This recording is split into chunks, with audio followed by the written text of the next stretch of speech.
ओम नमो भगवते वासुदेवाय। ओम नमो भगवते वासुदेवाय। ओम नमो भगवते वासुदेवाय। ओम नमो भगवते वासुदेवाय। ओम नमो भगवते वासुदेवाय।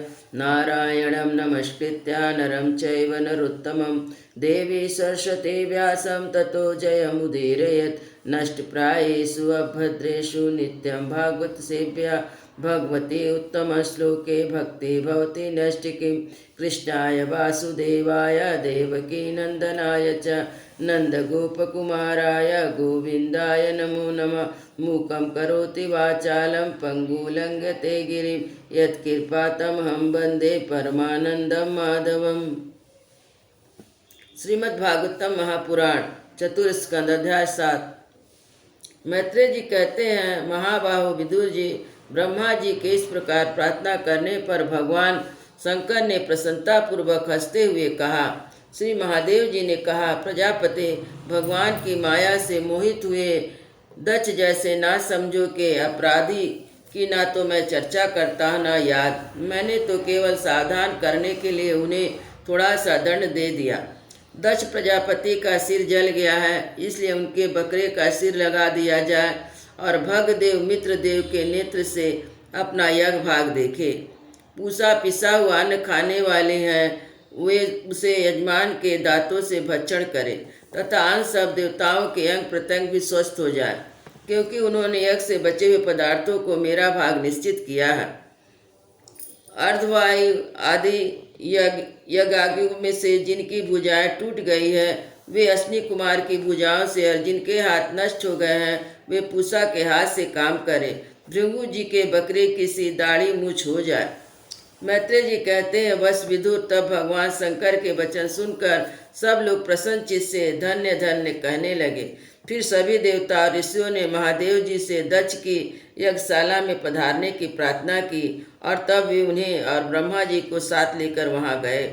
वहां जैसा जैसा भगवान शंकर ने कहा था, उसी प्रकार सब कार्य करके उन्होंने दक्ष की धड़ से पशु का सिर जोड़ दिया। सिर जुड़ जाने पर रुद्रदेव की दृष्टि पड़ते ही दक्ष तत्काल सोकर जागने के समान जी उठे और अपने सामने शिव जी को देखा, और दक्ष का शंकर द्रोह की कलिमा से कलुषित हृदय उनका दर्शन करने से शरतकालीन सरोवर के समान स्वच्छ हो गया। उन्होंने महादेव जी की स्तुति करनी चाहिए, किंतु अपनी मरी हुई बेटी सती का स्मरण हो आने से स्नेह और उत्कंठा के कारण उनके नेत्रों में आंसू भर आए। उनके मुख से शब्द ना निकल सका। प्रेम से विहल परम विद्युमान प्रजापति ने जैसे तैसे अपने हृदय के आवेग को रोककर विशुद्ध भाव से भगवान शिव की स्तुति करनी आरंभ की। दक्ष ने कहा, भगवान, मैंने आपका अपराध किया था, इसलिए आपने उसके बदले में मुझे दंड के द्वारा शिक्षा देकर बड़ा ही अनुग्रह किया है। अहो, आप और श्री हरि तो आचारहीन नाम मात्र के ब्राह्मणों की भी उपेक्षा नहीं करते, फिर हम जैसे यज्ञ आदि करने वाले को क्यों भूलेंगे। विभो, आपने ब्रह्मा होकर सबसे पहले आत्म तत्व की रक्षा के लिए अपने मुख से विद्या, तप और व्रत आदि के धारण करने वाले ब्राह्मणों को उत्पन्न किया था। जैसे चरवाहा लाठी लेकर गौओं की रक्षा करता है, उसी प्रकार आप उन ब्राह्मणों की सब विपत्तियों से रक्षा करते हैं। मैं आपके तत्व को नहीं जानता था, इसी से मैंने भरी सभा में आपको अपने बाणों से बेधा, वाक बाणों से बेधा था, किंतु आपने मेरे उस अपराध का कोई विचार नहीं किया। मैं तो आप जैसे पूज्यतम महानुभावों का अपराध करने वाले नरक आदि नीच लोक में गिरने वाला था, परंतु आपने अपनी करुणामयी दृष्टि से मुझे उबार लिया। अब भी आपको प्रसन्न करने योग्य मुझ में कोई गुण नहीं है, बस आप अपने ही उदारपूर्ण वर्ताव से मुझ पर प्रसन्न हो। मैत्रेय जी कहते हैं, असुतोष शंकर से इस प्रकार अपना अपराध क्षमा कराकर दक्ष ने ब्रह्मा जी के कहने पर उपाध्याय, ऋत्विज आदि की सहायता से यज्ञ कार्य आरंभ किया। तब ब्राह्मणों ने यज्ञ संपन्न करने के उद्देश्य से रुद्रगण संबंधी भूत पिचासों के संसर्ग जनित दोष की शांति के लिए 3 पात्रों में विष्णु भगवान के लिए तैयार किए पुरोडास नामक चरु का हवन किया। विदुर जी उस हवि को हाथ में लेकर खड़े हुए अर्धवही के साथ यजमान दक्ष ने ज्यों ही विशुद्ध चित्त से श्रीहरि का ध्यान किया, त्यों ही सहसा भगवान वहाँ प्रकट हो गए। बृहत एवं रथंतर नाम शाम स्रोत जिनके पंख है, उनके गरुड़ जी द्वारा समीप लाए हुए भगवान ने 10 दिशाओं को प्रकाशित करते हुए अपनी अंग कांति से सब देवताओं का तेज हर लिया। उनके सामने उनकी कांति फीकी पड़ गई। उनका श्याम वर्ण था, कमर में स्वर्ण की करधनी तथा पीताम्बर सुशोभित थे। सिर पर सूर्य के समान दीप्तिमान मुकुट था। मुख कमल भौरों के समान नीली अलकावली और कांतिमय कुंडलों से शोभायमान था। उनके सुवर्णमय आभूषणों से भुजाएं विभूषित 8 भुजाएं थी, जो भक्तों की रक्षा के लिए सदा उद्यत रहती है। 8 भुजाओं में शंख, पद्म, चक्र, बाण, धनुष, गदा, खड़ग, ढाल लिए हुए थे। इन सब आयुधों के कारण वे फूले हुए कनेर के वृक्ष के समान जान पड़ते थे। प्रभु के हृदय में श्रीवत्स का चिन्ह था और सुंदर वनमाला सुशोभित थी। वे अपने उदार हास और लीलामयी कटाक्ष से सारे संसार को आनंद मग्न कर रहे थे। पार्षदगण दोनों ओर राजहंस के समान सफ़ेद पंखे और चवर डुला रहे थे। भगवान के मस्तक पर चंद्रमा के समान शुभ छत्र शोभा दे रहा था। भगवान पधारे यह देखकर इंद्र, ब्रह्मा और महादेव जी आदि देवसुरों सहित समस्त देवता, गंधर्व और ऋषि आदि ने सहसा खड़े होकर उन्हें प्रणाम किया। उनके तेज से सबकी कांति फीकी पड़ गई और जिह्वा लड़खड़ाने लगी। वे सब के सब मस्तक पर अंजलि बांधकर भगवान के सामने खड़े हो गए। यदि भगवान की महिमा तक ब्रह्मा आदि की मति भी नहीं पहुंच पाती, तो भी भक्तों पर कृपा करने के लिए दिव्य रूप में प्रकट हुए श्री हरि ही वे अपनी अपनी बुद्धि के अनुसार स्तुति करने लगे। सबसे पहले प्रजापति दक्ष एक उत्तम पात्र में पूजा की सामग्री ले नंद सुनंद आदि पार्षदों से घिरे हुए प्रजापतियों के परम गुरु भगवान योगेश्वर के पास गए और अति आनंद से विनीत भाव से हाथ जोड़कर प्रार्थना करते प्रभु के शरणापन्न हुए। दक्ष ने कहा, भगवान, अपने स्वरूप में आप बुद्धि जागरादि संपूर्ण अवस्थाओं में रहित, शुद्ध, चिन्हमय, भेद रहित अतः निर्भय है। आप माया का तिरस्कार करके स्वतंत्र रूप से विराजमान है। तथापि जब माया से ही जीव भाव को स्वीकार कर उसी माया में स्थित हो जाते हैं, तब अज्ञानी से दिखने लगते हैं। ऋत्विजों ने कहा, उपाधि रहित प्रभु, भगवान रुद्र के प्रधान अनुचर नंदीश्वर के शाप के कारण हमारी बुद्धि केवल कर्म कांड में ही फंसी हुई है, अतः हम आपके तत्व को नहीं जानते। जिनके लिए इस कर्म का यही देवता है, ऐसी व्यवस्था की गई है। उद्धर्म प्रवृत्ति के प्रयोजक वेदत्रयी से प्रतिपादन यह कोई हम आपका स्वरूप समझते हैं। सदस्यों ने कहा, जीवों को आश्रय देने वाले प्रभु, जो अनेक प्रकार के क्लेशों के कारण अत्यंत दुर्गम है, जिनमें काल रूप भयंकर सर्प ताक में बैठा हुआ है, द्वंत रूप अनेक गढ़े हैं, दुर्जन रूप जंगली जीवों का भय है तथा शोक रूप दावानल धधक रहा है, ऐसे विश्राम स्थलों से रहित संसार मार्गी में जो अज्ञानी जीव कामनाओं से पीड़ित होकर विषय रूपी मृतृष्ठा के जल के लिए देह घेह का भारी बोझा सिर पर लिए जा रहे हैं, वे भला आपके चरण कमलों की शरण में कब आने लगे।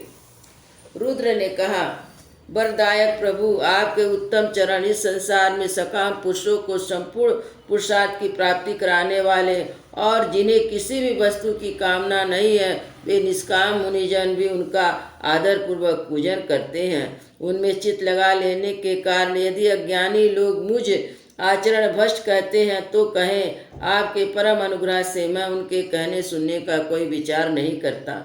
भृगु जी ने कहा, आपकी गहन माया से आत्मज्ञान लुप्त हो जाने के कारण जो अज्ञान निद्रा में सोए हुए हैं, वे ब्रह्मादिक देहधारी आत्मज्ञान में उपयोगी आपके तत्व को अभी तक नहीं जान सके।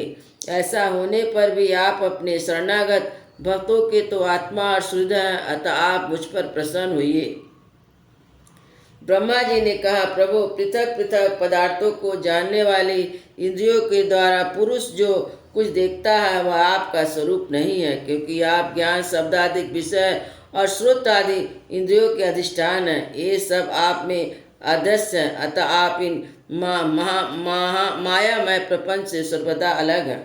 इंद्र ने कहा, यच्युत, आपका यह तो जगत को प्रकाशित करने वाला रूप देवद्रोहियों का संहार करने वाली 8 भुजाओं से सुशोभित है, जिनमें आप सदा ही नाना प्रकार के आयुध धारण किए रहते हैं।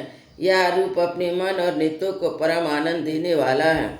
याज्ञिकों की पत्नियों ने कहा, भगवान, ब्रह्मा जी ने आपके पूजन के लिए इस यज्ञ की रचना की है थी, परंतु दक्ष पर कुपित होने के कारण इस भगवान पशुपति ने अब नष्ट कर दिया है।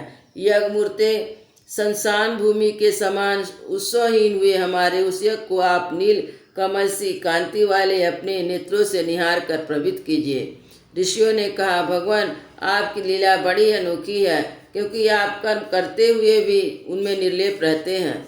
दूसरे लोग भैरवों की भूख से जिन लक्ष्मी जी की उपासना करते हैं वे स्वयं आपकी सेवा में लगी रहती हैं, तो भी आप उनका मान नहीं करते, उनसे निष्प्रिय रहते हैं। सिद्धों ने कहा, प्रभु, यह हमारा मन रूप हाथी नाना प्रकार के क्लेश रूप दावानल से दग्ध एवं अत्यंत तृषित होकर आपकी कथा रूपी विशुद्ध अमृतमयी सरिता में घुसकर गोता लगाए बैठा है। वहाँ ब्रह्मानंद में लीन सा हो जाने के कारण उसे ना तो संसार रूप दावानल का ही स्मरण है और ना ही वह उस नदी से बाहर ही निकलता है। यजमान पत्नी ने कहा, सर्व सामर्थ परमेश्वर, आपका स्वागत है। मैं आपको नमस्कार करती हूँ, आप मुझ पर प्रसन्न होइए।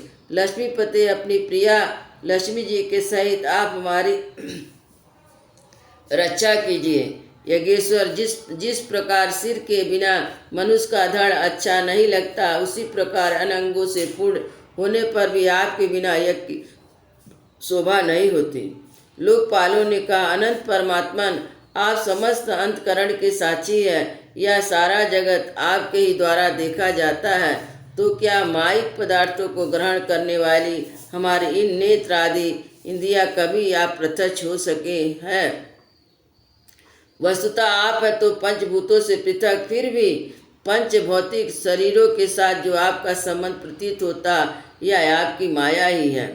योगेश्वरों ने कहा, प्रभु, जो पुरुष संपूर्ण विश्व की आत्मा आप में और अपने में कोई भेद नहीं देखता, उससे अधिक प्यारा आपको कोई नहीं है। यह तदापि भक्तवत्सल, जो लोग आपस में स्वाभाविक रखकर अनंत भक्ति से आपकी सेवा करते हैं, उन पर भी आप कृपा कीजिए। जीवों के अदृश्यवश जिसके सत्वादि गुणों में बड़ी विनम्रता आ जाती है, उस अपनी माया के द्वारा जगत की उत्पत्ति, स्थिति, प्रलय के लिए ब्रह्मादिक भिन्न भिन्न रूप धारण करके आप भेद बुद्धि पैदा कर देते हैं, किंतु अपनी स्वरूप स्थिति से आप उसे भेद ज्ञान और उसके कारण सत्य आदि गुणों से सर्वदा दूर है। ऐसे आपको हमारा नमस्कार है। ब्रह्म स्वरूप वेद ने कहा, आप ये धर्म आदि की उत्पत्ति के लिए शुद्ध सत्व को स्वीकार करते हैं, साथ ही आप निर्गुण भी हैं। अतः आपका तत्व ना तो मैं जानता हूँ, ना ब्रह्मा आदि कोई और ही जानते हैं। आपको नमस्कार है। अग्निदेव ने कहा, भगवान, आपके ही तेज से प्रज्वलित होकर मैं श्रेष्ठ यज्ञों में देवताओं के पास घृत मिश्रित हवि पहुँचाता हूँ। आप साक्षात यज्ञ पुरुष एवं यज्ञ की रक्षा करने वाले हैं। अग्निहोत्र 10 पौर्णमास, चतुर्मास, पशुओं में 5 प्रकार के आपके स्वरूप है, तथा आश्रय व अस्तु, औसठ, यजे या यजामह या वसठ, इन 5 प्रकार के यजु मंत्रों से आपका ही पूजन होता है। मैं आपको प्रणाम करता हूँ। देवताओं ने कहा, देव, आप आदि पुरुष हैं। पूर्व काम कल्प अंत होने पर अपनी कार्य रूपी इस प्रपंच को उदर में लीन कर आपने ही प्रलयकालीन जल के भीतर शेषनाग की उत्तम शैया पर शयन किया है। आपके आध्यात्मिक स्वरूप को जन लोकादि वासी सिद्धगण भी अपने हृदय में चिंतन करते हैं। अहो, वही आप हमारे नेत्रों के विषय होकर अपने भक्त की रक्षा कर रहे हैं। गंधर्वों ने कहा, देव, मारीच आदि ऋषि और ब्रह्मा, इंद्र तथा रुद्रगण देवतागण आपके अंश के भी अंश है। महत्तम हम संपूर्ण विश्व आपके खेल की सामग्री है। नाथ ऐसे आपको हम सर्वदा प्रणाम करते हैं। विद्याधरों ने कहा, प्रभु परम पुरुषार्थ की प्राप्ति के साधन रूप इस मानव देह को पाकर भी जीव आपकी माया से मोहित होकर इसमें मैं मेरेपन का अभिमान कर लेता है। फिर वह दुर्बुद्धि अपने आत्मियों से तिरस्कृत होने पर भी असत विषयों की लालसा करता रहता है, किंतु ऐसी अवस्था में भी जो आपके कथा अमृत का सेवन करता है वह इस अंतकरणों के मोह को सर्वदा त्याग देता है। ब्राह्मणों ने कहा, भगवान आप ही यज्ञ है, आप ही हवि, आप ही अग्नि है, स्वयं आप ही मंत्र है, आप ही समिधा है, आप ही कुशा है, आप ही यज्ञ पात्र है तथा आप ही सदस्य ऋग्वेद यजमान एवं उसकी धर्मपत्नी देवता अग्नि हो, स्वधा सोमरस धृत और पशु हैं। वेद मूर्ति यज्ञ और उसका संकल्प दोनों आप ही हैं। पूर्व काल में आप ही अति विशाल बराह रूप धारण कर रसातल में डूबी हुई पृथ्वी को लीला से ही अपनी दाढ़ पर रखकर इस पार निकाल लाए, जैसे कोई गजराज कमलिनी को उठा लाए। उस समय आप धीरे धीरे गरज रहे थे और योगीगण आपका यह अलौकिक पुरुषार्थ देखकर आपकी स्तुति करते जाते थे। योगेश्वर, जब लोग आपके नाम का कीर्तन करते हैं तब यज्ञ के सारे विघ्न नष्ट हो जाते हैं। हमारा यह यज्ञ स्वरूप सत्कर्म नष्ट हो गया था, अतः आपके दर्शन की इच्छा कर रहे थे। अब आप हम पर प्रसन्न होइए, आपको नमस्कार है। मैत्रेय जी कहते हैं, विदुर जी, जब इस प्रकार सब लोग यज्ञ रक्षक भगवान ऋषिकेश की स्तुति करने लगे तब परम चतुर दक्ष ने रुद्र पार्षद वीरभद्र को ध्वंस किए हुए यज्ञ को फिर से आरंभ कर दिया। सर्वंतर्यामी श्रीहरि यह तो सभी के भागों के भुगता है, तथापि त्रिक कपाल पुरोडास रूप अपने भाग से और फिर प्रसन्न होकर उन्होंने दक्ष को संबोधन करके कहा। श्री भगवान ने कहा, जगत का परम कल्याण कारण मैं ही ब्रह्मा और महादेव हूँ। मैं सबका आत्मा ईश्वर साक्षी हूँ एवं स्वयं प्रकाश हूँ, उपाधि शून्य हूँ।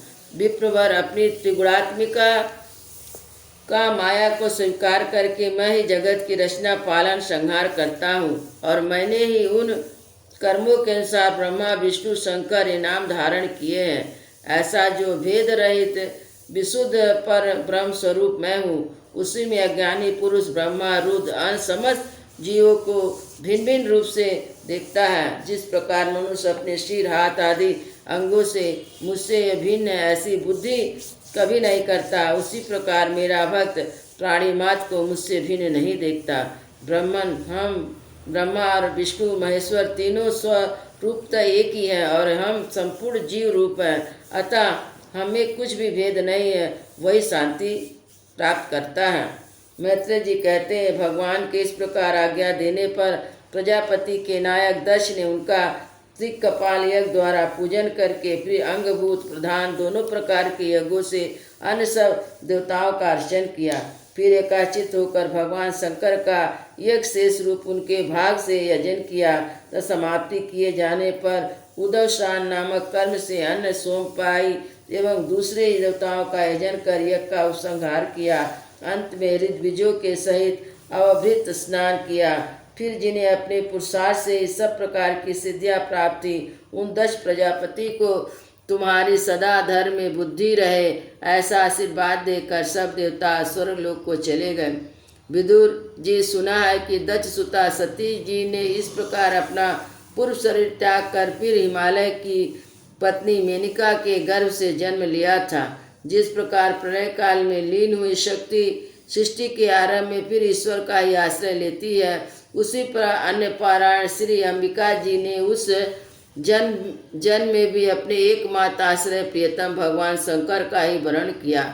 विदुर जी, दक्ष यज्ञ का विध्वंस करने वाले भगवान शिव का चरित्र मैंने बृहस्पति जी के शिष्य परम भागवत उद्धव जी के मुख से सुना था।